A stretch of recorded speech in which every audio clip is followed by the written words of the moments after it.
ស្តីអ្នកមើលអានីមេទាំងអស់គ្នាខ្ញុំខូយ៉ាកាមីអញ្ចឹងនៅថ្ងៃនេះខ្ញុំមកសម្រាយរឿងអានីមេ How to Become Ordinary បន្តទៀតវីដេអូនេះគឺជាការសម្រាយវគ្គទី18ដែលមានឈ្មោះថា Should We Really Help Matt តោះអញ្ចឹងយើងចាប់ផ្ដើមវគ្គនេះដោយ Kobato ជួបនៅគ្រោះថ្នាក់ចរាចរណ៍ដោយសារឡានបានបុកគាត់ពេលក្រោយពីការសន្លប់វិញ Kobato នៅក្នុងមន្ទីរពេទ្យបន្ទាប់ពី scan MRI មកគ្រូពេទ្យបានប្រាប់ថាមិនបានប៉ះពាល់ដល់ខួរក្បាលទេប៉ុន្តែត្រូវបានបាក់ឆ្អឹងភ្លៅខាងស្ដាំនិងឆ្អឹងជំនីអញ្ចឹងត្រូវបានវះកាត់ឆ្អឹងភ្លៅក្នុងអំឡុងពេលសម្រាក Kobato ក៏បាននឹកឃើញដល់រឿងហេតុដែលកើតឡើងនៅពេលនោះគឺគាត់នឹងអូសាណៃដើរនៅតាមដងផ្លូវមួយក៏មានឡានមួយឆុងមកបុកអូសាណៃភ្លាមនោះគាត់បានរុញញើងចេញដែលនាំឲ្យឡានមួយនោះបានបុកគាត់ពេញមួយទំហឹងរឿងដែលចម្លែកគឺអ្នកបើកឡាននោះមានចេតនាបុកពោលគឺមិនឲ្យរួចខ្លួនរឿងទាំងអស់នេះបានធ្វើឲ្យ Kobato ភ្ញាក់ពីការសម្រាកវិញឃើញ Kenko មកសួរសុខទុក្ខគាត់បានដឹងរឿង Kobato នេះដោយសារការផ្សាយព័ត៌មានសិស្សវិទ្យាល័យអាយុ18ឆ្នាំម្នាក់ត្រូវឡានបុកហើយក្រោយពីនេះគាត់បានឮ Yoshiki ថាបានឃើញឡានសង្គ្រោះបន្ទាន់ហើយចំណែកកន្លែងកើតហេតុនាងក៏បានឃើញអូសាណៃនៅទីនោះដែរចំណែកជនរងគ្រោះគឺជា Kobato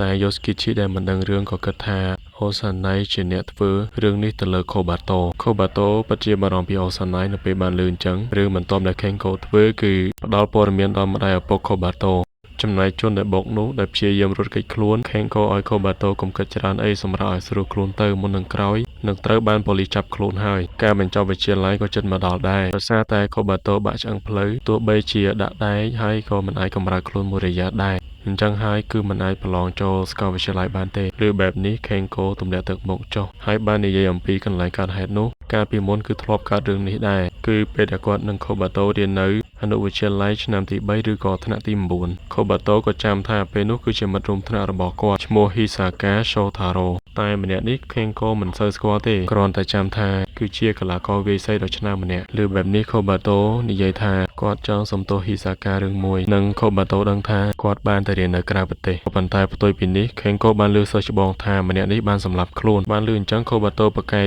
ទោះជាមិនក៏សម្លាប់ខ្លួនបរាជ័យដែរក៏ចង់ឲ្យ Kenko ស៊ើបមើលថាតើ Hisaka នឹងស្លាប់មែនអត់តែ Kenko ដែលចិត្តប្រឡងចូលសាកលឆាប់នេះគឺមិនអាចជួយបានទេពេលដែល Kenko ទៅវិញបន្តិចក្រោយលោក Katsuhito និងជំនួយការមកពីផ្នែកចរាចរណ៍ប៉ូលីសទីក្រុងគីរ៉ាចូលមកសួរនាំ Kobato អំពីហេតុការណ៍ដែលកើតឡើងនៅពេលដែលពួកគេចេញទៅវិញបាត់ដល់ម៉ោងដែលត្រូវអាចញ៉ាំទឹកនិងអាហារបានហើយ Kobato ក៏មានអារម្មណ៍ថារាងឈឺដែរដោយសារតែអស់ថ្នាំស្ពឹកសម្រាប់1ម៉ោងក្រោយគិលានុបដ្ឋាយិកាបានយកទឹកមកឲ្យញ៉ាំទៀតហើយក៏សម្រាកទៅព្រឹកឡើងងើបមិនចង់រួចទេពេលនោះក៏បានឃើញសំបុត្រតូចមួយរបស់អូសាណៃដែលសរសេរទុកឲ្យនាងអរគុណនិងសូមទោស Kobato ចំពោះរឿងដែលកើតឡើងនាងត្រូវតែចាប់ជនល្មើសនោះឲ្យបានឃើញនាងសរសេរបែបនេះគាត់សើចតែសើចមិនកើតព្រោះឈឺខ្លួនពេលថ្ងៃត្រង់គ្រូពេទ្យត្រូវតេស្តស្មារតី Kobato ដោយសួរនាំអំពីការបោកដកលេខពេលនោះ Kobato ឆ្លើយត្រូវទាំងអស់ហើយក្រោយមកក៏មានមិត្តភក្តិខ្លះមកលេងដែរបន្ទាប់មកដល់ពេលត្រូវជួសសម្អាតខ្លួនពេលយប់ Kobato ខំប្រឹងងើបខ្លួនឡើងដើម្បីសរសេរនៅក្បាលការសរសេរគឺឈ្មោះរបស់ Hisaka Shotaro គាត់ក៏បានរំលឹកកាលពីគាត់រៀននៅអនុវិទ្យាល័យឆ្នាំទី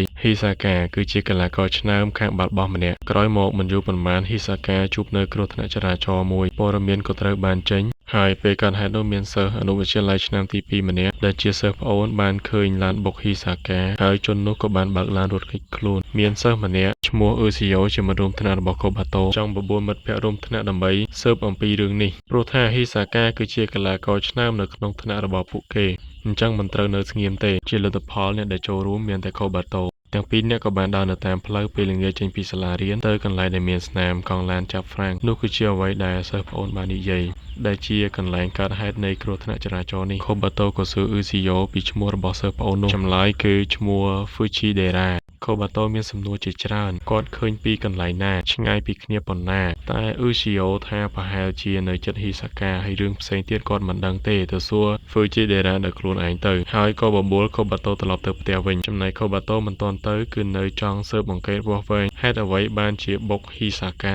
ហើយក៏ដើរសង្កេតនៅតាមផ្លូវចាប់អារម្មណ៍ឃើញចង្កោមក្រដាសមួយនៅខាងក្រោមចេញពីនេះ Kobato បានទៅសួរសុខទុក្ខ Hisaka នៅមន្ទីរពេទ្យដៃរបស់គាត់ក៏មានរបួសខ្លះដែរ Kobato ក៏និយាយអំពីការប្រកួតវាយសីដ៏ធំមួយនៅរដូវក្តៅឆ្នាំនេះ Hisaka ក៏ថាមិនអាចចូលរួមបានទេក្រៅពីនេះ Kobato ក៏បានលើថាជើងរបស់ Hisaka ក៏រងរបួសដែរក៏ឆ្ងល់ថាតើអ្នកណាប្រាប់ Kobato ចម្លើយគឺ Ushio ដែលឮតពីអ្នកផ្សេងដែរភ្លាមនោះ Hisaka និយាយខ្លួនឯងថាផ្នែកដែលធ្ងន់ធ្ងរជាងគេគឺឆ្អឹងជំនីឡានដែលបើកមកនោះចាប់ហ្វ្រាំងសឹងតែឈប់ហើយ តែចុងក្រោយនៅតែបុកគាត់ដើម្បីការពារខ្លួនគាត់ក៏បានលើកដៃរងបន្តិចប៉ុន្តែកម្លាំងឡានខ្លាំងពេកក៏បានធ្វើឲ្យគាត់ដួលដែលនាំឲ្យបាក់ឆ្អឹងជំនីដែរប៉ុន្តែចំពោះដៃវិញគ្រាន់តែក្រិចទេខូបាតូក៏បានវិភាគការពិតទៅថ្នាំឡានខាងមុខខ្ពស់សមល្មមនឹងទ្រូងរបស់ហ៊ីសាកាព្រោះតែហ៊ីសាកាខ្ពស់ហ៊ីសាកាចាំមិនច្បាស់ទេថាវាជាឡានដឹកទំនិញហើយក៏មិនបានឃើញជននោះដែរខូបាតូសួរនាំបន្តពីស្លាកលេខ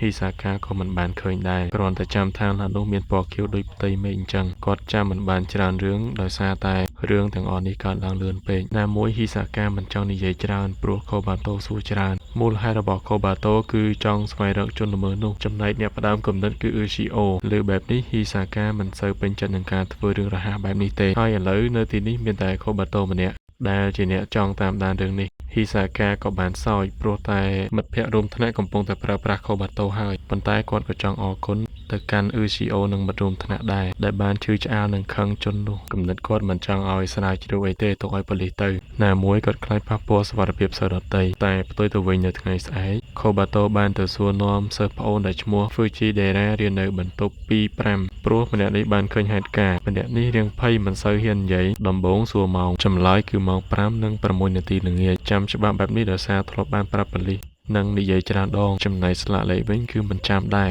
ដឹងតែមាន4ខ្ទង់ហើយណាមួយអត់សូវស្គាល់ប្រភេទរថយន្តទៀតចំពោះរថយន្តវិញគឺពណ៌រាងខៀវស្រាលខូបាតូប្រាប់ថាសួរនេះគឺព្រោះចង់ដឹងពីជនល្មើសហើយបន្ទាប់មកគឺរាយការណ៍ជាមិត្តរួមថ្នាក់គឺមានតែប៉ុណ្្នឹងអ្វីដែល Fujidera និយាយបន្ទាប់គាត់កំពុងតែដើរនៅខាងក្រោយហ៊ីសាកាដំបូងឡើយគ្មានរឿងអីទេតែបន្ទាប់មកមានរថយន្តមួយបានជិះមកបុកហ៊ីសាកាហើយក៏ជិះរត់គេចខ្លួនបាត់ពេលនោះគ្រាន់តែចាំថាម្នាក់នោះពាក់វ៉ែនតាការពារកម្ដៅដែលប្រែពណ៌ទៅជាទឹកក្រូចស្រាលគាត់ក៏សន្និដ្ឋានថាម្នាក់នោះជាមនុស្សប្រុសហើយសក់រាងខ្លីខូបាតូក៏បានកាត់បន្តិចគឺអាចដែរដែលជាមនុស្សស្រីសក់ខ្លីចំណែកឯរឿងផ្សេងទៀត Fujidera មិនបានដឹងអ្វីទេខូបាតូក៏ចាក់សួរបន្ថែមទៀតពីគម្លាតគ្នាហើយចម្លើយដែលទទួលបានគឺចន្លោះពី30ទៅ40ម៉ែត្រចំណែកទិសដៅវិញគឺបញ្ច្រាស់គ្នា Fujidera បន្ថែមថារថយន្តនោះជិះទៅទិសខាងជើងហើយពេលនោះហ៊ីសាកាបានហៅឡានពេទ្យដោយខ្លួនឯងរួមទាំងប៉ូលីសផងដែរសំណួរខូបាតូពិតជាច្រើនមែនសួរមួយទៀតតើពេលនោះគឺមានតែហ៊ីសាកានៅម្នាក់ឯងទេឬនៅចិត្តនោះបន្តិចក្រោយ Fujidera ក៏ឆ្លើយថា